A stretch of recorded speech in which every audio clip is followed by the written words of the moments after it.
Welcome to my How Healthy Are You weekly educational podcast. My name is Dr. Thomas Brewer. I'm a PhD chemist and nutritional blood microscopist.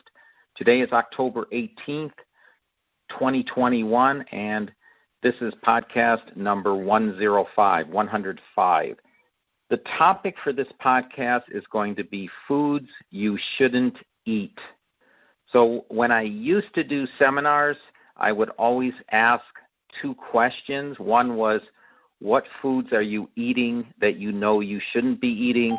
And I would also ask, what foods aren't you eating that you know you should be eating? So previously, a lot of the newsletters and podcasts have focused on how to eat right and healthy foods and the reasons they're healthy. So this podcast is going to focus on the problem foods and why they're problem foods. So jumping right in, number one, something a lot of people do, and that is orange juice. So this is store-bought orange juice in a carton or a glass jar. The problem with the store-bought orange juice is that it is pasteurized. When you pasteurize something, I used to use the term, you heat the snot out of it. So that's the technical term, the scientific term. Anyway, it's heated at very high temperatures in order to kill parasitic bacteria. But what happens is the enzymes and the nutrition also gets destroyed at those high temperatures. So the chemical bonds are very similar between enzymes and vitamins. So they all break down. Now, what's left with store-bought orange juice is essentially sugar water. In fact, very similar to a soda, which is very surprising to most people, but the nutrition is very close to zero. I talk a little bit about how to get vitamin C in the newsletter, so I'll let you refer back to the newsletter on the best way to get vitamin C, and I'll tell you it's not orange juice. Okay, number two is something we also spoke about a few weeks ago when I talked about protein and protein sources, and that is soy protein. That's a no-no. So soy protein is typically put in weight loss food, and also it's used as fake protein, so essentially vegetarian meat patties and foods like that. The problem with this soy protein is it is nowhere near as good as a fermented soy protein. These soy meats, they're not fermented. They are not natural for humans. And because of that, they irritate our liver. Anytime you consume anything that isn't a whole natural food like fruits and vegetables, you're going to irritate your liver. The liver is very sensitive to food additives and preservatives, as well as alcohols, right? So when people drink, it always affects their liver if they drink more than one drink per day.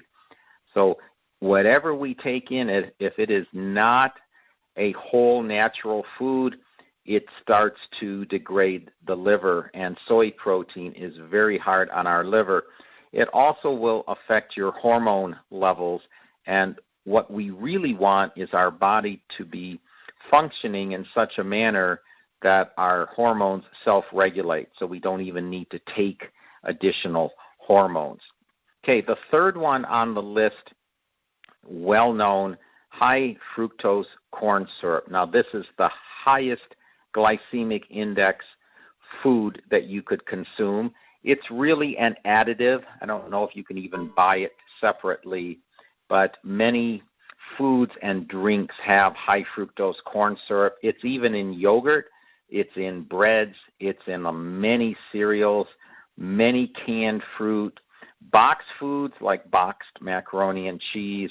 Unfortunately, it's also in salad dressing, very common in salad dressing. And most unfortunate, it's in applesauce, and there's really no need to sweeten applesauce. So they just destroy certain applesauce brands with this high fructose corn syrup. You'll have to read the label to see if you're consuming it.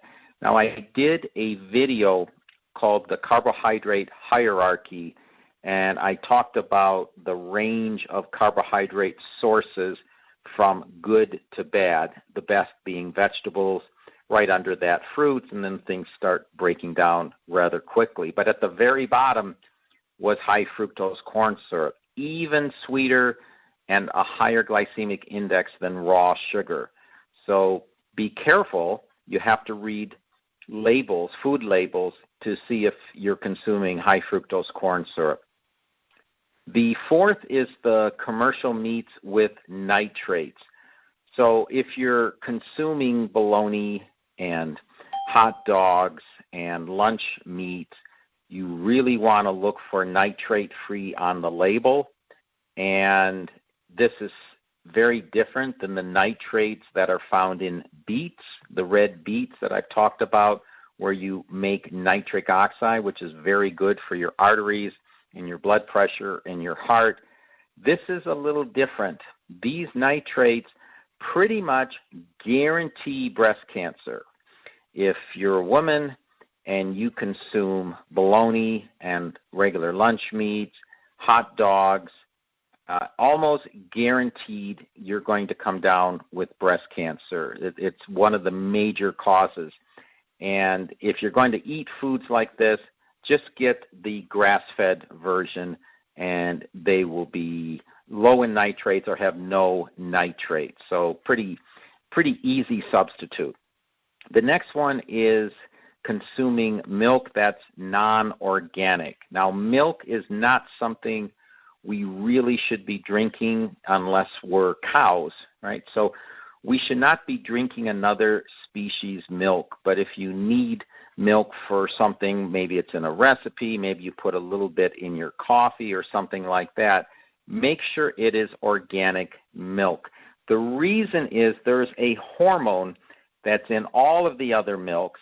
The acronym is RBST. And this hormone is fed to the cows, and it is a synthetic version of a bovine growth hormone. So cows will make this bovine growth hormone on their own. It's the signal is from the pituitary gland, just like humans have growth hormone that is produced, and the signal comes from our pituitary gland. But the synthetic version increases the milk production, and that's how the farmers can get more milk out of the same cow. But the effects on humans, which is similar to soy protein, is a lot of hormonal imbalance, especially the primary hormones. So for men, that's testosterone imbalance. For women, it's estrogen imbalances, estrogen progesterone imbalance. This is a big problem with people consuming essentially hormone disruptors that are in the food supply and complements of the farmers. So when you go organic, you don't have these hormones. All right, the next is classic TV dinners. So these are your TV dinners like in the old days where there's a meat and a starchy carbohydrate and a dessert. So you probably know what I'm talking about. Frozen foods have changed quite a bit. There are plenty of frozen foods out there that don't look like this. They may be fish with a wild rice or something like that. So these are more of your classic TV dinners with a meat, potato, and an apple crisp a dessert. Problem with these is you get lots of insulin spikes because of the protein plus starch plus dessert. So the protein isn't the problem. It's when we combine that with a starchy carbohydrate, not a vegetable carbohydrate, but more of a potato-based, a high glycemic index carbohydrate, along with the dessert, which is even higher glycemic index because the dessert has sugar. So insulin has to spike as a result of a sugar spike. So think about this. When sugar goes up, insulin to the rescue, and if you have any resistance to insulin in your system, then the sugar and the insulin stays in your system. And you don't want insulin spikes because that also leads to inflammation and hormonal imbalance, both of which decrease life expectancy. Okay, the next one is fruit, but not all fruit, just fruit from third world countries. So fruit is great. The fructose in fruit comes with the fiber that's in the fruit and the benefits of the peel and various seeds and stems. All of that is good for you. That's why you put it all in the blender. But fruit from third world countries, the problem with that is they use DDT, which is an insecticide that's outlawed in the United States, but countries like Mexico or Chile, they still use DDT, and then we import it back into the U.S. So it's banned in the U.S., but it's okay to import it from another country. So just make sure you know where your fruit is coming from. Do not buy fruit from Mexico or Chile. All right, the last one is a lot of people's favorite food, and those are donuts. On a list of good to bad foods, donuts are at the very, very bottom. They're the worst food out there. On the other hand, they taste great, and I understand that. The reason donuts are so bad is they are a combination of a bad fat, so that's vegetable oils, a very inflammatory oil or fat source, and combined with a high glycemic carbohydrate, namely sugar. So it's similar along the lines of a TV dinner, but way worse. You know, a very bad fat and a high glycemic index carb. So same thing happens, spikes your blood sugar, insulin to the rescue, so then you have an insulin spike, which leads to inflammation and hormonal imbalance.